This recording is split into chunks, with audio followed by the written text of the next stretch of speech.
Before we get into today's show, let me tell you about the latest deal from Mike Lindell, MyPillow. Once again, the big box stores have canceled their orders simply because they don't agree with Mike Lindell's politics. They don't like it because he supports President Trump. Well, he's going to pass that savings on to you. No more middleman. And boy, does he have some great deals on the Giza Dream sheets and the Percal bed sheets. Listen to this. Giza Dream queen size, normally $139.98. Your wholesale price, $69.99 when you use promo code Joey. King size, only $79.99. The Percal queen size, normally $89.98. Your wholesale price, $29.98 when you use promo code Joey. Just call 1-800-893-4059 or go to MyPillow.com. Always use promo code Joey. Free shipping options available. This allotment's not going to last very long. When they're gone, they're gone.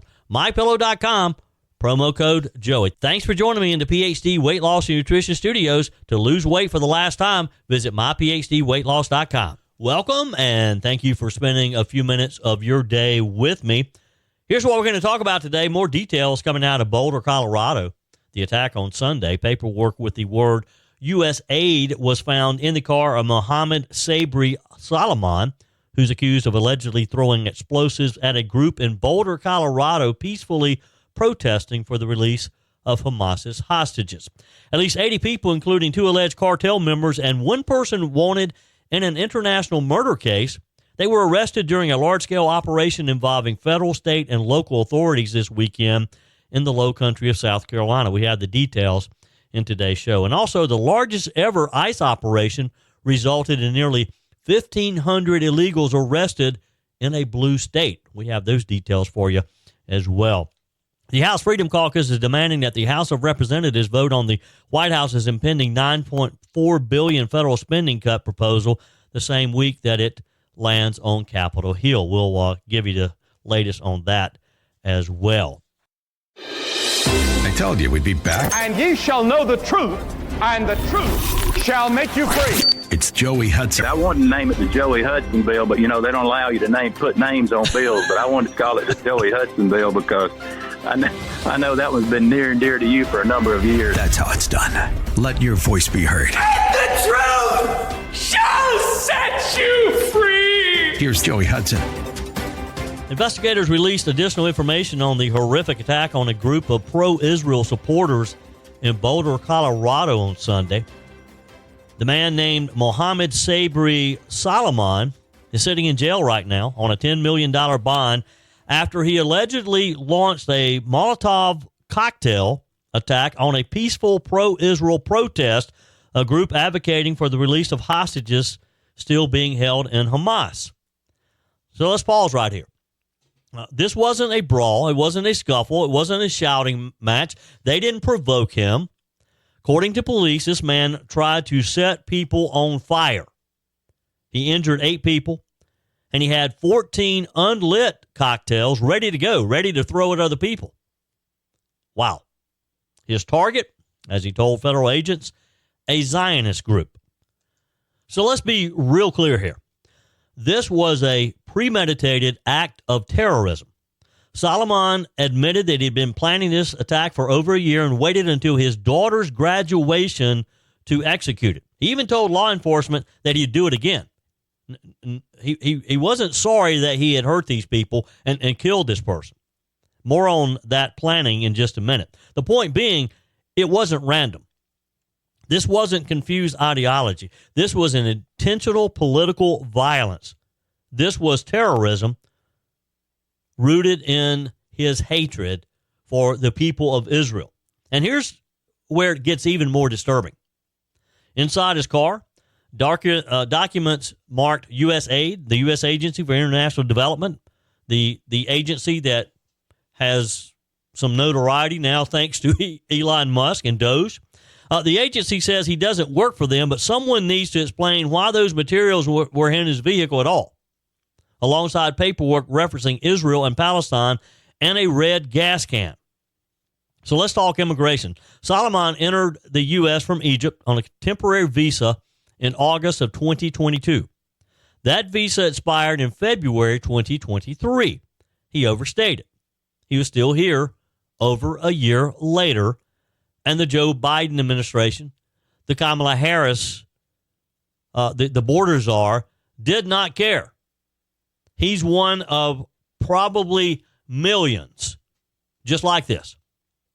And not only that, the Biden administration gave him a work permit in March of 2023, even though he was already in the country illegally. They gave him a work permit. Hey, if you're going to be here, just go ahead and work so you can earn your own way. Hey, look, I guess that's better than him taking our money, letting us put him up, house him, and clothe him and feed him. The man was not supposed to be here is the point, though. And yet he managed to overstay his visa, secure federal work authorization, stockpile materials needed for these fire bombs, and commit a terrorist attack in broad daylight on American soil. Doesn't get more American than Boulder, Colorado. And if you're still wondering whether this is being taken seriously, let me read what the FBI director said. Quote, "We are aware of and fully investigating a targeted terror attack in Boulder, Colorado. This isn't speculation. This is an act of terror, and it should be treated like one, period. And I hope the FBI and all the other federal officials continue to treat him as a terrorist." And here's the other truth. There are real consequences to a broken immigration system and a chaotic visa process. People like Solomon are falling through the cracks, and in this case, those cracks turned into flames on Pearl Street in downtown Boulder. So to the families of those injured, and to every American trying to make sense of this, we all deserve answers, not spin. We deserve to feel safe at a protest, at a park, at a school, at any public area. We shouldn't have to worry about someone trying to set us on fire because we support Israel. We don't have time for maybe or wait and see when people are planning bombings in the name of ideology. This isn't just a Colorado story. This should be a wake-up call for everyone, and particularly federal officials. Now, again, as mentioned, this wasn't something that just happened. This guy wasn't walking down the street and happened to see this pro-Israel group of supporters wanting hostages returned, as we all do. We all want those remaining hostages. We want Hamas to turn them loose, to bring them back, turn them over to their families. So these folks were out there just peacefully protesting. He didn't just walk by and see them. He had been planning this. He decided that he would attack, and he had planned it for over a year. And this is not speculation. He confirmed this with authorities. In an interview with authorities, according to the federal complaint, the suspect said he was waiting for his daughter's graduation before he would carry out the attack. I guess he knew that once he carried out the attack, he was going to be caught. And look, if you look at the video, he didn't try to flee. He was standing right over there, and when the officer who approached him, the officer who initially approached him, to me it looked like he had a taser, not even a gun. But the guy peacefully fell to the ground and put his hands behind his back, as he was instructed to do.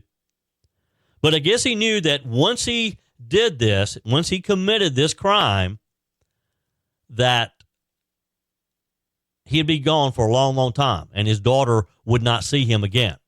So he wanted her to have her day, to have her graduation before he committed this heinous crime. Heinous. That's the word of the day, heinous. More on that in just a minute, and you're going to want to hear this story. Following his daughter's milestone, her graduation, he allegedly proceeded with his plan. Court documents say that he researched how to build these weapons on YouTube. Now, look, I love YouTube, and if you haven't subscribed to my YouTube channel, please do. I'm trying to build a community on YouTube. So just go to YouTube, search for Joey Hudson. You'll see me on there very quickly, and subscribe to my channel. Would you do that for me today? And take a look at some of my my latest videos. Have some great interviews on there. This past weekend on my weekend show, Word on the Street, have a great interview of Jonathan Lovegrove talking about Greer. He wrote a book on my hometown of Greer. It's called The Greer Bucket List, 100 Things to Do Before You Die. The book is great. I got a copy of it. He also volunteers at the Greer Heritage Museum. But anyway, watch my interview of Jonathan on my YouTube channel. While you're there, be sure and follow my channel, subscribe to my channel, turn on notifications so when I load a new show, you'll be able to get notified on it. Back to this Colorado story, though. So following his daughter's graduation, court documents say he researched how to build the weapons on YouTube. YouTube's a great place, but you can learn a lot of things on there, sometimes things you probably shouldn't know. He collected the ingredients over a period of time, transported the homemade devices to Boulder in his Toyota Prius. Then on Sunday at 12:55 p.m. Mountain Time, Soliman arrived early to the gathering. He got there early because he wanted to see the whole layout and see where the people were gathering. He told authorities that he discovered Run for Their Lives, which is the group that was organizing Sunday's event, that he had learned about them and that they had weekly organized events through social media. He found them on social media and decided, this is going to be my target. So as participants assembled in Boulder's Pearl Street area, Soliman allegedly yelled, "Free Palestine," and launched 2 lit Molotov cocktails into the throngs of people around 2 p.m. He was arrested almost immediately, soon after. And he changed some people's lives forever. This man deserves to never see the light of day again. Never, ever. We can't allow, we need to make an example out of him. You agree? Email me. Text me. Leave me a quick message on the MyPillow message line. Joey Hudson here. America is facing a health crisis, and the answer isn't more meds. I lost over 30 pounds on the PhD weight loss plan without Ozempic or any weight loss shots. Don't settle for a lifetime of medication. GLP-1 injections like Ozempic help some people lose weight, but they come with side effects, high cost, and most gain it back when they stop. At PhD Weight Loss, we reveal Big Pharma's big secret. Your body already makes GLP-1, the appetite-fighting hormone. Our program helps your body make it naturally so you'll drop the pounds faster. With the PhD method, no side effects, no long-term risk, no rebound weight gain, just natural, lasting results, all without hunger or cravings. Right now, get a free body scan and personalized metabolic assessment. Discover your body's true potential without a shot. It's free and gives you the keys to your personalized plan. Do like I did and don't trade your health for a quick fix. Call now at 864-644-1900. That's 864-644-1900 or visit myphdweightloss.com, myphdweightloss.com. Always appreciate your text messages, your emails, your messages on the MyPillow message line.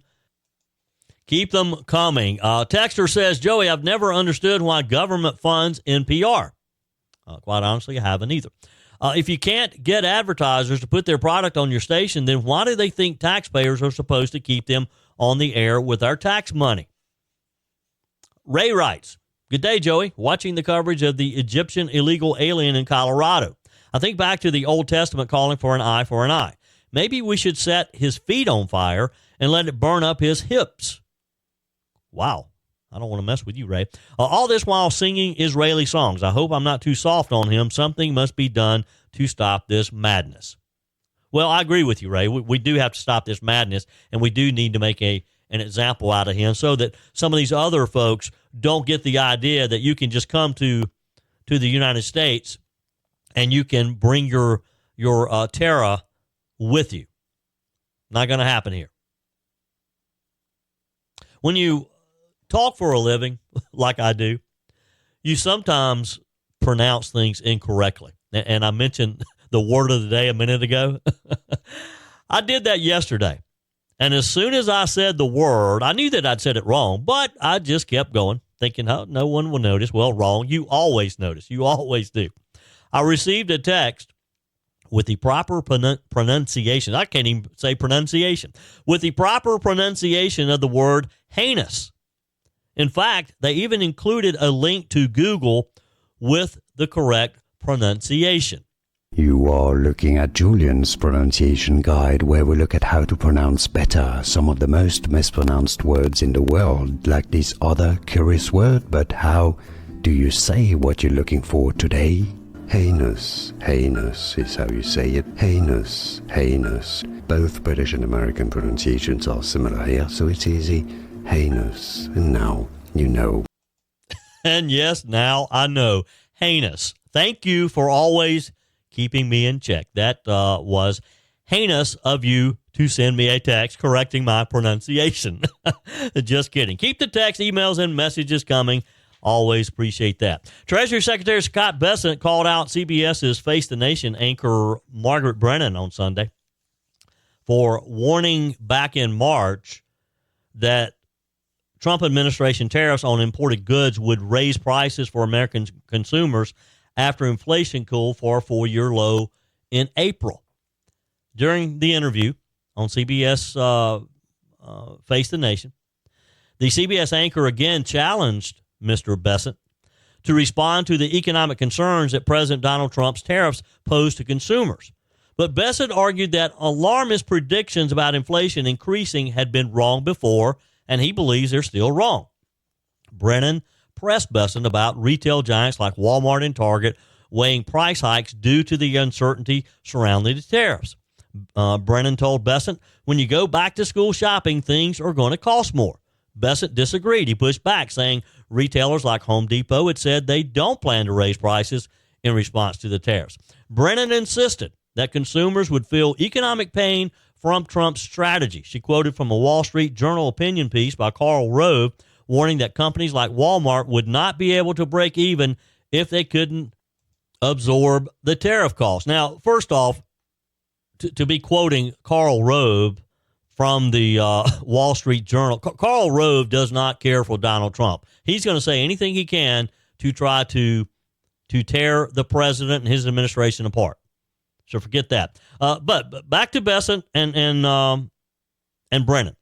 She said, but for consumers, the reality is there will either be less inventory or things at higher prices or both. Then Bessent reminded Ms. Brennan that back in March, when he previously appeared on Face the Nation, she had reported that tariffs could lead to inflation. Here's his takedown of Margaret Brennan. You know, because when you met with the Chinese earlier this month and you went down from the 145% tariff down to about, it's like 30%. 30% is not nothing, that tax on goods coming in here. Retailers are warning of price hikes. Well, when you go back to school shopping, things are going to cost more. But, Margaret, some are and some aren't. Home Depot and Amazon said they're not. Before consumers, the reality is there will either be less inventory or things at higher prices or both. Margaret, when we were here in March, you said there was going to be big inflation. There hasn't been any inflation. Actually, the inflation numbers are the best in 4 years. So why don't we stop trying to say this could happen and wait and see what does happen? Just trying to gauge for people planning ahead here. And she quickly changed the topic. Just trying to help people prepare here, she said, to plan ahead. Boom. She didn't know how to respond. She kind of stuttered there for a minute, and that's unusual for Margaret Brennan. She's pretty quick on her feet. Just trying to gauge for people planning ahead, she said. Wow. During that March interview that Secretary Bessent referenced, Brennan cited a study from the think tank, the Peterson Institute, predicting that President Trump's then 10% tariffs on China and 25% tariffs on Canada and Mexico would cost U.S. households an additional $1,200 per year. Brennan previously clashed with Commerce Secretary Howard Lutnick over the same thing when over Trump's Liberation Day tariff announcement during an April interview where she asked whether AI was used to craft a tariff announcement. Of course, Trump's tariff strategy has faced legal challenges. Last week, a federal court ruled unanimously to block the tariffs that he had imposed on dozens of countries, just trying to level the playing field because they certainly have been charging us tariffs for a long time. Last Thursday, though, a federal appeals court temporarily paused the lower court's ruling, allowing the policy to stay put as the legal battle plays out. Just another example of these leftist Democrat groups challenging everything that the Trump administration does. Think about the things that President Trump has already been able to accomplish in a fairly short period of time. And had he not had all of these groups opposing him and trying to fight him, and these activist judges putting these roadblocks up every step of the way, think about what he really could have accomplished. But this was classic between Besant and Margaret Brennan, because really, she did not have a response. She didn't know how to argue with the fact that, well, by the way, our inflation, we've actually had the best numbers than we've had in about 4 years now, since Trump won. What do you have to say about that? You've been predicting this doomsday inflation and recession, but it doesn't look like that's happening, Margaret. So what do we do now? What do we do now? Wow. They just hate Donald Trump, and they hate America. They don't want us to succeed. Text me, email me, joey@joeyhudson.com. I have the story from South Carolina coming up where local, state, federal officials raided an illegal nightclub in Charleston County. It resulted in at least 80 people arrested, maybe more on the way. Before we get into that, though, let's talk about Operation Patriot, which just pulled back the curtain on something that every American deserves to know. And that is what happens when immigration enforcement is ignored in the name of politics, like we've seen for years now in some areas of the country, particularly in Boston, Massachusetts. Well, there's something happening in Boston now. ICE just arrested 1,461 illegal immigrants in Massachusetts. That's the most in any single operation in our country's history. This wasn't just a sweep. This was surgical and focused. So here's the story. According to federal sources, 790 of those individuals had criminal convictions or pending charges. We're talking murderers, child rapists, drug traffickers, and yes, sex offenders. Just like President Trump has been saying that only the worst have been coming into our country. Yet the Democrats have accused him of overstating the problem, of exaggerating the problem of illegals being in the U.S., that the illegals are just hardworking people who want to improve their place in life. Well, no, that's not the truth. We know it. There's some bad apples who have come into our country. So get this. One man, and this is part of the almost 1,500 arrests, one man was a convicted child rapist, was living next to a playground. How convenient. Here's Fox News' correspondent Bill Malusian's latest report from just outside of Boston. Just outside of Boston, ICE arrests this Salvadoran illegal alien on El Salvador's most wanted list. He has an Interpol red notice warrant out for his arrest for aggravated murder and kidnapping. Fox News was given exclusive access to ICE's elite Boston team as they made arrests across Massachusetts of illegal aliens accused and convicted of egregious crimes. This car is going to pick you up, right? Including this convicted child rapist from El Salvador. He was deported in 2017, but illegally returned to the U.S. ICE found him living right next to this playground. So you guys just snagged a previously deported, convicted child rapist living 100 yards from a child's playground. Is that unusual out here? Not in Massachusetts. It's not unusual due to the open border policies. Nothing else? No. Fox witnessed ICE arrest this Colombian alien charged with sexual assault of a child who was released from local custody. And this Dominican alien facing local charges for fentanyl distribution, also released by the locals. Away from our cameras, ICE arrested this Guatemalan alien charged with aggravated child rape and this Honduran man facing rape charges. Both were released by local jurisdictions with no notification to ICE. Tim Waltz is out there saying you guys are the Gestapo. Tim Waltz needs to remember that we're a law enforcement agency, a federal law enforcement agency. And when politicians use ICE as a political football, they put the men and women of ICE's lives in jeopardy every single day. So people should think about that when they go to sleep at night. Well, we all think about that, or most of us do anyway. I mean, let that sink in for a minute. Some of the people that Malusian described who had been arrested.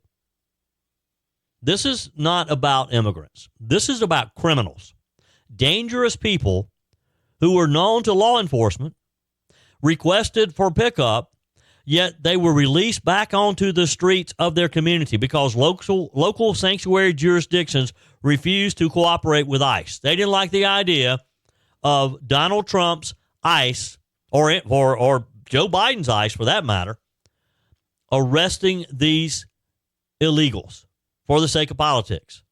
So they'd rather have someone wanted for murder in another country running loose on their streets. They didn't want to stand up and make a statement. This operation happened without help from Massachusetts leaders. In fact, state and city officials were openly hostile to federal agents trying to remove known predators from their communities. Help me understand that. Why would a local law enforcement officer be hostile towards federal agents who are removing criminals from his or her community? I get that it's political. I understand that. But isn't law enforcement, aren't they sworn to serve, protect, defend, to keep their community safe? Why would they care about the politics of this? A criminal is a criminal. I don't care where they're from, especially if they're a criminal because they came into our country illegally and happened to commit other crimes, or maybe they were running from crimes in their home countries. Governor Maura Healey says that she's disturbed and outraged, not by the predators, not by these sex offenders, not by the child rapist, but by ICE. She's demanding answers because one 18-year-old student was arrested. Yes, she has nothing to say about the child tied up and raped by another illegal alien ICE just arrested.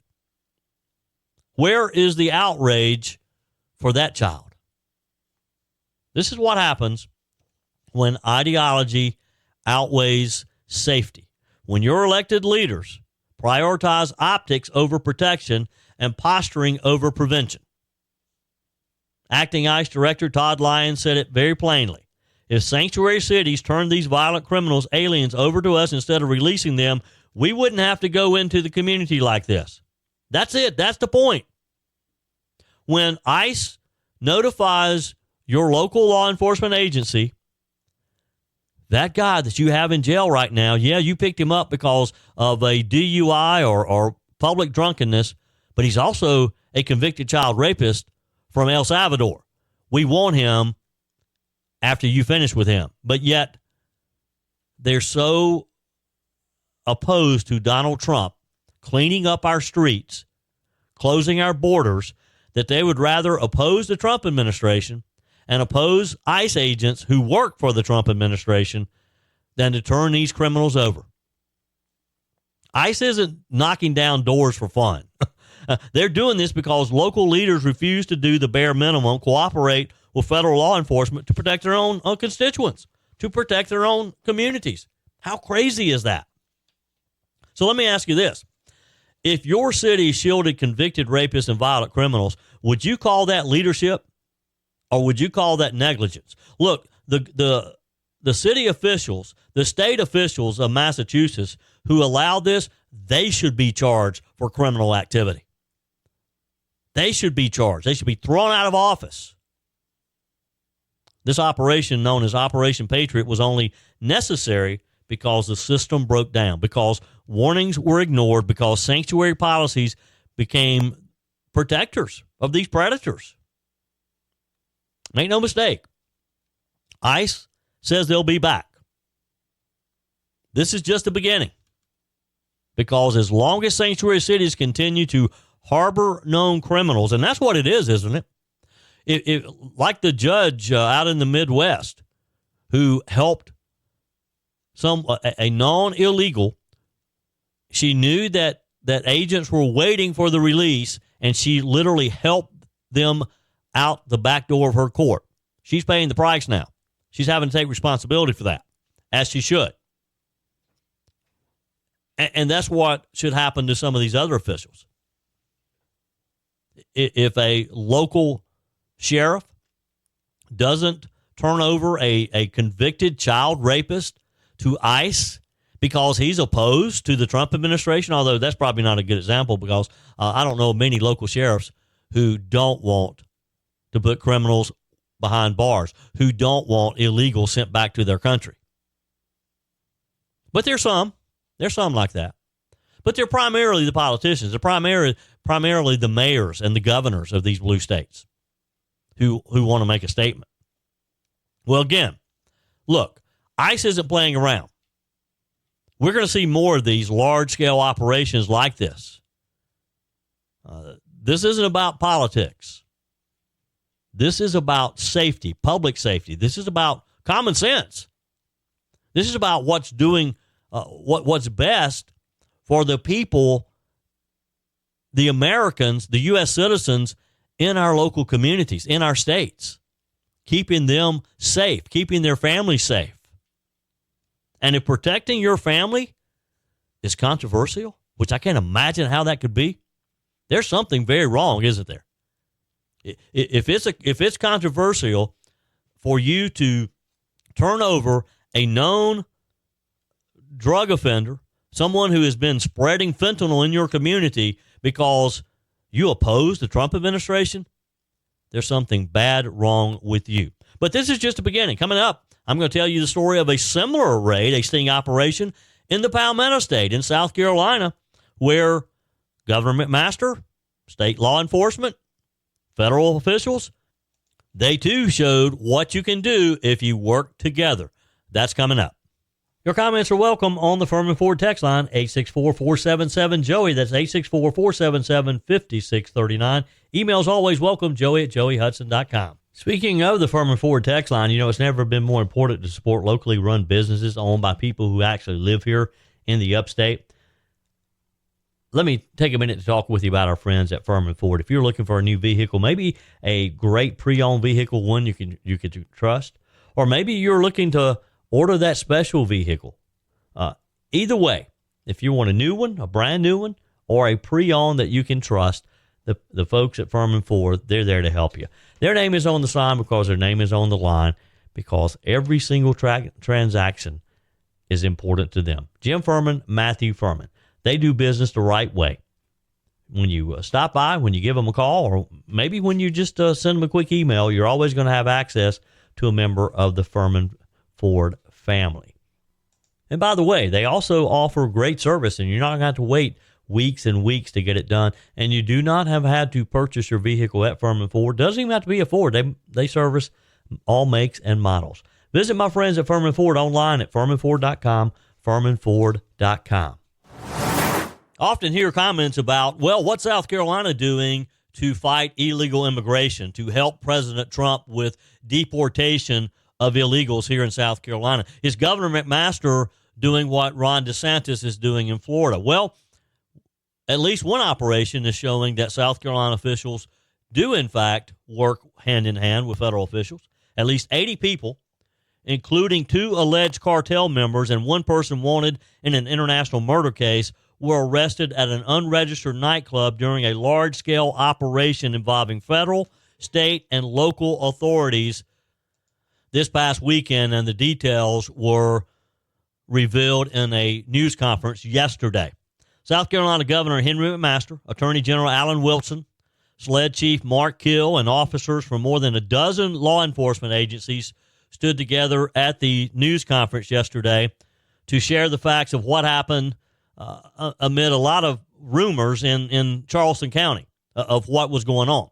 Charleston County Sheriff Carl Ritchie was there as well. Sheriff Ritchie gave an overall description of the sting operation. This past Sunday morning, an operation called Operation Last Stand, which was at the Alamo nightclub off of Highway 78, took place.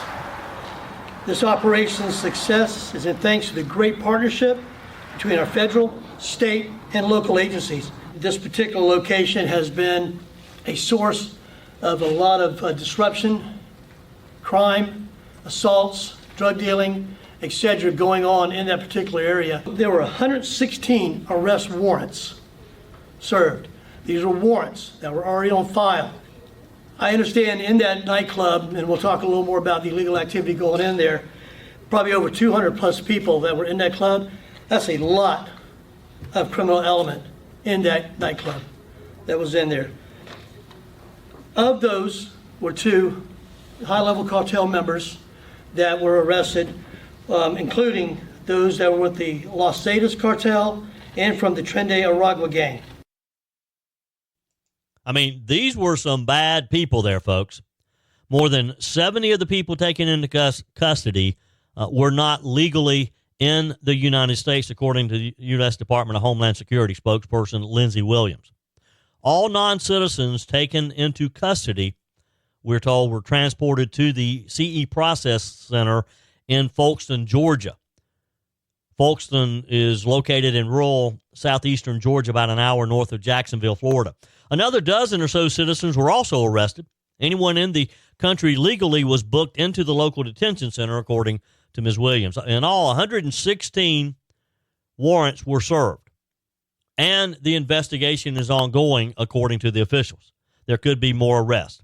At least 5 arrests were related to criminal offenses. More details about the exact number of people arrested on state and federal charges and the crimes they're charged with was not available, but promised at a future event or with additional data being released.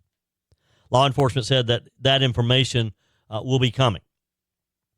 Cardell Morant, special agent in charge of Homeland Security investigation, said it was a sting operation that hit a cartel after party.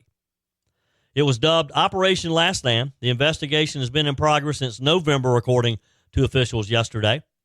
It began with noise complaints and progressed as more criminal activity was discovered at the Alamo nightclub. It's on Highway 78, US 78. 2 people believed to be high-level cartel members with the Mexico-based Los Zetas cartel and the Venezuelan-based Tren de Aragua gang that we've heard so much about. And 1 person from Honduras named in an international murder case were arrested when law enforcement officials descended on the property about 3 a.m. June 1st. They found about 200 people present in this nightclub that was unlicensed, not supposed to be open. A number of potential victims of human trafficking, 10 juveniles, including 1 who was reported to be missing, were also at the club. Officials talked about how firearms were recovered, cocaine, a large quantity of bulk currency were also seized, according to Sheriff Ritchie. The club was located in a very remote area, according to law enforcement, which Governor McMaster pointed out it allowed illegal activities to take place literally in front of the community and in front of law enforcement. Middle of the night, black dark in a rural area in this sort of a club, and you had all these people out there. This was after 2:30, 3 o'clock, 3:30 in the morning. And you had all these arrests were made. You had trafficking victims. You had the missing juvenile. You had 1 international murder being sought by Interpol, which is based, as you know, international police based in Paris, France. 10 underage juveniles, they were in there at the bar with all these other people. Firearms recovered, cocaine seized, controlled substances confiscated, vehicles seized. So much currency seized, they had to send it to the bank and let them count it on one of those machines that they had. All of that going on right here under our noses for all this time. Now, how did this happen? One way it happened is when you don't have strong law enforcement, this is what happens.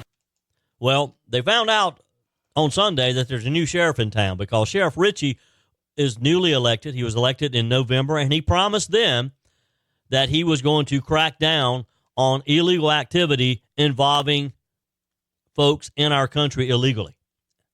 And I would say that this was a good way to start. Evidently, this investigation started soon after his election. The law enforcement released some photos and additional information about this club. It kind of looks like a barn. It's located in an industrial portion of Highway 78, but in the outer areas there. It opened in 2014, according to officials, and was shuttered for being a nuisance business in 2016 at a Hanahan location, according to the Post and Courier. Hanahan police detailed nearly 50 reports of public urination, drug possession, DUI, and assault at the former location. Deputy County Administrator of Public Safety Eric Watson explained there had been ongoing issues with the club for some time now. The Alamo has been in existence for quite a while. We've had a number of noise complaints. Most recent complaint was a noise complaint that kind of expanded to a violation because the owner expanded his property, and that launched an investigation for the county. He was found guilty in his absence. So it's an ongoing nuisance for the community. Well, that ongoing nuisance is not going to be ongoing anymore. It is closed permanently now. And its owner, Benjamin Reyna Flores, who had sued the town of Hanahan, alleging that it had targeted his business because it was owned by Hispanics. He later dropped the suit. He was arrested also on June the 1st, booked into the Sheriff Al Cannon Detention Center. He's on an ICE hold. He is charged with unlawful sale, transport of liquor, unlawful sale, manufacturing of liquor, unlawful sale of beer, and sale unlicensed person. Not sure what that last one is. His arrest warrants were not provided at the time. Reyna Flores had been booked into the Charleston County Jail 2 previous times, according to the Post and Courier. In 2012, North Charleston police arrested him for driving under suspension. In 2015, Reyna Flores was booked into the jail on federal charges with an ICE hold. Federal agents arrested him in May 2015 for smuggling people into the United States. And this guy was still free, running an illegal bar. He pleaded guilty in June 2018 to one count of bringing in and harboring aliens. He was sentenced to 21 months in prison. The sentence was reduced in June 2021 to time served plus 3 years of supervised release. He also faced a dozen criminal charges in Berkeley County, but all of them were disposed, court records show. How does this guy keep walking around running his business? Makes no sense. But guess what? Again, there's a new Charleston sheriff in town. I don't know that he's going to get off very lightly this way. That's it for today's show. Tara's up next, followed by Mike Gallagher, Bill Frady, Charlie James. We're back again at 5 a.m. tomorrow for Sunrise Carolina and that first cup of coffee. Until then, folks, remember, God's got this. He's still in control. That's it for today's edition of Just the Truth. Thanks for joining me in the PhD Weight Loss Studios. To lose weight for the last time, visit myphdweightloss.com. If you haven't joined my mailing list yet, visit my website, joeyhudson.com. Click on the Connect with Joey button so that you can receive our emails and the most up-to-date news. Also, join me on my YouTube channel. Be sure and like, comment, and subscribe. Just search for Joey Hudson. As always, thanks for spending a few minutes of your day with me. Do me a favor and forward this episode to a few friends. Just click on the share button and send to your contacts. We need to build an army of conservatives to win our country back, and we can do that by continuing to share the truth with our friends and family. Keep those comments coming via the Furman Ford text line 864-477-JOEY. Email to joey@joeyhudson.com, and I love your messages on the MyPillow message line. Again, that's 864-477-JOEY, 864-477-5639. Be sure and take advantage of the MyPillow special, just $14.88 on the standard MyPillows when you use promo code Joey. Order online at mypillow.com or call 800-893-4053. We're back again tomorrow and hope you'll plan to join us. Until then, remember, God's got this. He's still in control.